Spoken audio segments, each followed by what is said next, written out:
امریکہ میں کالوں کے لیے شہری حقوق کا خواب دیکھنے والے مارٹن لوتھر کنگ جونیئر نے بھی کبھی یہ نہیں سوچا ہوگا کہ ان کی تاریخی تقریر آئی ہیو اے ڈریم کے صرف 45 سال بعد ایک سیاہ فام ملک کا صدر بن جائے گا۔ باراک حسین اوباما نے 2008 کا صدارتی انتخاب جیت کر کئی لحاظ سے تاریخ بنائی۔ وہ پہلے افریقی امریکی صدر، پہلے غیر سفید فام صدر، پہلے کثیر نسلی صدر بنے۔ اس انتخاب پر پوری دنیا حیران تھی۔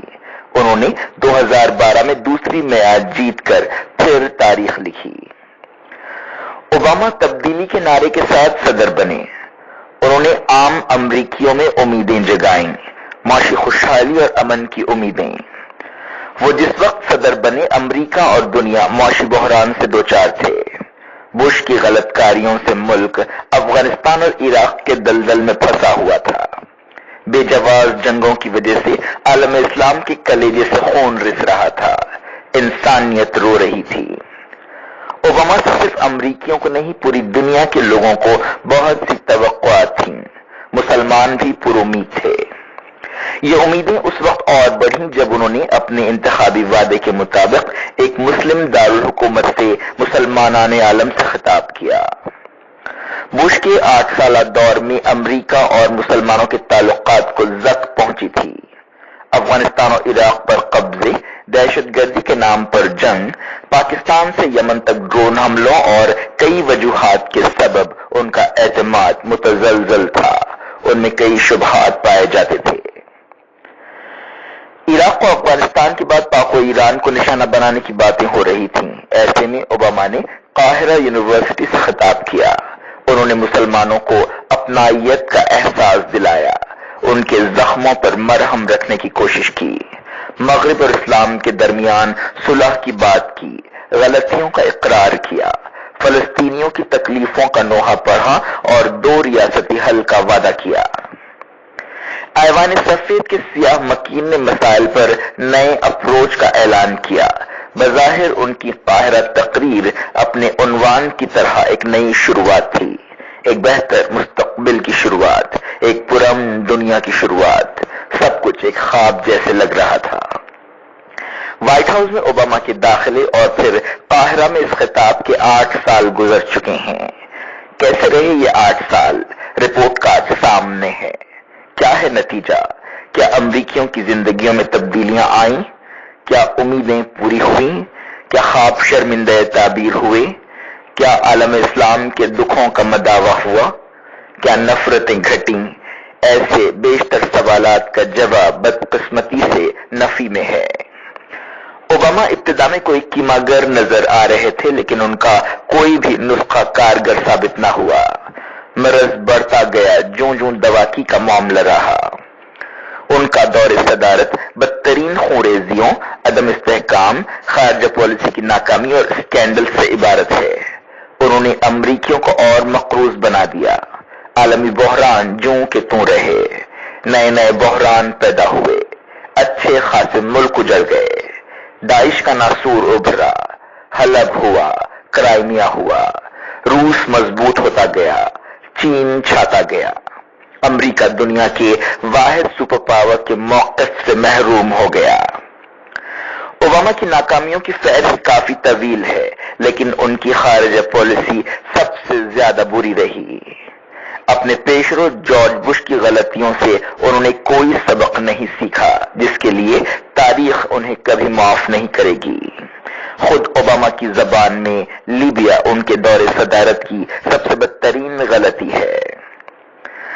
بلا شبہ اوباما نے لیبیا میں وہ کیا جو بش نے عراق میں کیا تھا۔ دونوں ہی فیصلے تباہ کن ثابت ہوئے۔ عرب بہار کے دوران، جسے عرب خزاں کہنا زیادہ موزوں ہوگا، امریکہ نے معمر قذافی کو ہٹانے کے لیے نیٹو اور عرب اتحادیوں کے ساتھ لیبیا پر مجرمانہ چڑھائی کی۔ عالمی معاشی نظام کے باغی قذافی تو ہٹ گئے، لیکن نتیجہ کیا نکلا؟ لیبیا آج تک سنبھل نہیں سکا۔ ملک میں حکومت نام کی کوئی چیز نہیں ہے۔ جس حکومت کو دنیا تسلیم کرتی ہے، اس کا وجود صرف کاغذ پر نظر آتا ہے، یا پھر وہ طرابلس کی چند گلیوں تک محدود ہے۔ مختلف گروپس ایک دوسرے سے برسر پیکار